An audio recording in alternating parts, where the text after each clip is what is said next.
আবার কত বাপটি বলে নিব না কপন, বেটা বেটি সাজিয়ে দিকি বিয়াই আপন।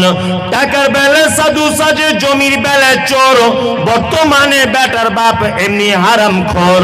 চোর লোকে চুরি করে অন্ধকার হলে, বেটার বাপ করে চুরি দিনের উজ্জ্বলে। হায়রে বেটার বাপ তুমি এমনি লোভী হলে, টাকার বদলে বেটা বিক্রি করিলে। বেলডাঙ্গারে ঘাটে শনি বিক্রি হয় পাঁঠা, বেলডাঙ্গারে ঘাটে শনি বিক্রি হয় পাঁঠা। পাঁঠার মতো বিক্রি করো তোমরা নিজের বেটা। হায়রে বেটার বাপ তুমি এমনি লোভী হলে, পাঁঠার মতো বেটা বিক্রি করিলে। তোর জন্য কত নারী বিষ পান করে, কত নারী গলায় দড়ি দিয়ে ঝুলে পড়ে। এর জন্য কে বাদাই জানো বেটার বাপ, শত শত বেটির বাপরা দিচ্ছে অভিশাপ। ছেড়ে দিয়ে